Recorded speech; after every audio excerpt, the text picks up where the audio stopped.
ദൈവനാമം മഹത്വപ്പെടട്ടെ. കർത്താവിൽ പ്രിയ വിശ്വാസികളുടെ സമൂഹമേ, നിങ്ങളെവരെയും പ്രഭാതവചനത്തിലേക്ക് സ്വാഗതം ചെയ്യുന്നു. ഇന്ന് ബൈബിൾ സൊസൈറ്റി ഓഫ് ഇന്ത്യയുടെ വേദപുസ്തകം 1910 തർജ്ജമ ചെയ്തത്. അതിനെക്കുറിച്ച് ഏതാനും ചില കാര്യങ്ങൾ ആമുഖമായി പറയുവാനാണ് ആഗ്രഹിക്കുന്നത്. ലോകചിന്തകൾ എല്ലാം മാറിക്കൊണ്ടിരിക്കുകയാണ്. എന്നാൽ ദൈവവചനത്തിൻ്റെ ചിന്തകൾ സ്ഥിരമായിട്ടുള്ളതാണ്. അത് മനുഷ്യനെ നേർവഴിയിൽ നടത്തുവാൻ പ്രാപ്തമായതാണ്. അതുകൊണ്ട് ദൈവവചന പഠനം അനിവാര്യമാണ്.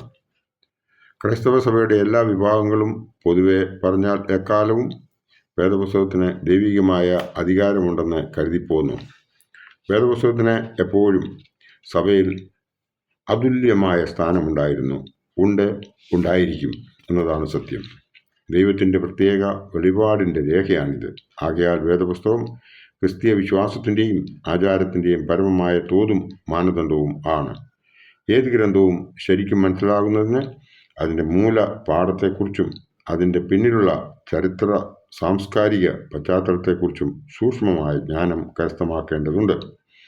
ബൈബിളിനെ പോലെ പുരാതനമായ ഒരു ഗ്രന്ഥത്തെ സംബന്ധിച്ചിടത്തോളം ഈ വസ്തുത പ്രത്യേകിച്ചും അന്വർത്ഥമാണ്. ഒരുത്തൻ പൊരുൾ തിരിച്ചു തന്നാൽ മാത്രമേ ബൈബിൾ ഗ്രഹിക്കുവാൻ സാധിക്കുകയുള്ളൂ എന്നാണല്ലോ യെശയ്യാ പ്രവചനത്തിലെ ഗീതങ്ങൾ വായിച്ചിട്ട് എത്യോപ്യ രാജ്ഞിയുടെ ഉദ്യോഗസ്ഥൻ കാര്യം ഗ്രഹിക്കായികയാൽ സുശേഷകനായ ഫിലിപ്പോസിനോട് പറഞ്ഞത്. അപ്പോസ്തല പ്രവൃത്തികൾ 8-ാം അധ്യായം 31-ാം വാക്യത്തിൽ ഇത് പറയുന്നുണ്ട്. ക്രൈസ്തവ വേദശാസ്ത്രത്തിൻ്റെ അടിസ്ഥാനം വേദപാഠങ്ങളും അവയുടെ ഭാഷ്യങ്ങളുമാണ്. വേദവാക്യങ്ങളുടെ മൂലാർത്ഥം, അവയിൽ അടങ്ങിയിരിക്കുന്ന മതചിന്തകൾ, അവയുടെ സാങ്കത്യം മുതലായവ അവലോകനം ചെയ്യാതെ വേദചിന്തകൾക്ക് ആധികാരികമായ രൂപം കൊടുക്കുന്നതിനോ സദാചാരങ്ങൾക്കും പ്രാമാണ്യം നൽകുന്നതിനോ സാധ്യമല്ല. സഭാപിതാക്കന്മാരും നവീകരണ നേതാക്കന്മാരും ഈ പാരമ്പര്യം തുടർന്നു പോന്നു. ഇപ്പോൾ ഉപയോഗത്തിലിരിക്കുന്ന സത്യവേദ പുസ്തകമാണ് ബൈബിൾ സൊസൈറ്റി ഓഫ് ഇന്ത്യ 1910. അതിനെ ആധാരമാക്കിയാണ് നാം ഇപ്പോൾ ഈ കാര്യങ്ങളൊക്കെയും പറയുന്നത്.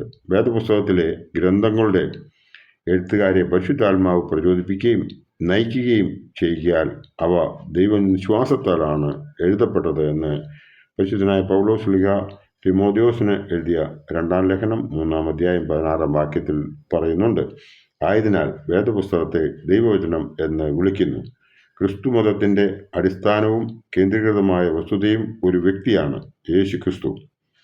പഴയ നിയമം സഭയ്ക്ക് ആധികാരികമായി തീർന്നത് അത് അവനെ ചൂണ്ടിക്കാണിച്ചുകൊണ്ട് ആണ്. ക്രിസ്തു നമ്മുടെ പിതാക്കന്മാർക്ക് പഴയ നിയമം ഗ്രഹിപ്പാനുള്ള താക്കോൽ ആയിത്തീർന്നു. അഗസ്തീനോസ് പറയുന്നു, പഴയ നിയമത്തിൽ പുതിയത് മറഞ്ഞു കിടക്കുന്നു, പുതിയ നിയമത്തിൽ പഴയത് വ്യക്തമായി തീരുന്നു എന്നാണ്.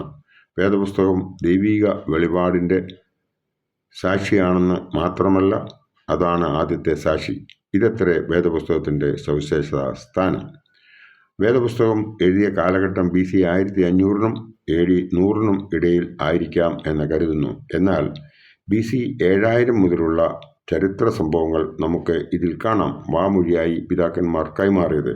പാലസ്തീനിൽ ഭൂമിശാസ്ത്രം നോക്കുമ്പോൾ BC 4000 മുതൽ ഈജിപ്തിൽ നിന്നും സൈനികരും കച്ചവടക്കാരും കരവഴിയായും കടൽ വഴിയായും പാലസ്തീനിൽ പ്രവേശിച്ചു ഖനനം ചെയ്യുകയും വനങ്ങൾ തെളിക്കുകയും ചെയ്തിരുന്നതായി കാണുന്നു. ആവർത്തന പുസ്തകം 11-ാം അധ്യായം 10 മുതൽ വായിക്കുമ്പോൾ നമുക്ക് ഇത് ക്ലിയറാകും. BC 2500-നും 1500-ന്റെ ഇടയ്ക്കുള്ള കാലഘട്ടം നോക്കുമ്പോൾ കനാനിലേക്ക് പ്രവേശിച്ച അമോര്യർ എബ്രായരുടെ പൂർവികരായ അബ്രഹാമിൻ്റെ കുടുംബവും ഉൾപ്പെട്ടിരുന്നു എന്ന് ചില വേദപണ്ഡിതന്മാർ കരുതുന്നു. ഇസ്രായേലിയ ചരിത്രം നോക്കുമ്പോൾ ഏകദേശം BC 1700-ന് മുമ്പ് ബാബിലോണിലെ ഊർ പട്ടണം എന്നേക്കുമായി നശിക്കപ്പെട്ടപ്പോൾ അബ്രഹാമിൻ്റെ പിതാവായ തേരഹ് തൻ്റെ കുടുംബത്തെ മെസൊപ്പൊത്താമ്യയുടെ വടക്കുള്ള ഹാരാനിലേക്ക് കൊണ്ടുവന്നതായി കാണുന്നു. ഉൽപ്പത്തി പുസ്തകം 11-ാം അധ്യായം 31-32 വേദഭാഗത്തിൽ ഇതിനെക്കുറിച്ച് പറയുന്നുണ്ട്. ആമുഖമായി ഇത്രയും മാത്രം ആണ് ഇവിടെ പറയാൻ ആഗ്രഹിക്കുന്നുള്ളൂ. ഇന്നലത്തെ എൻ്റെ പ്രഭാതവചനം ശ്രദ്ധിക്കുന്നുവെങ്കിൽ അതിൽ വേദപുസ്തകത്തിൻ്റെ സാംക്ഷിത്വം ഞാൻ പറഞ്ഞിട്ടുണ്ട്.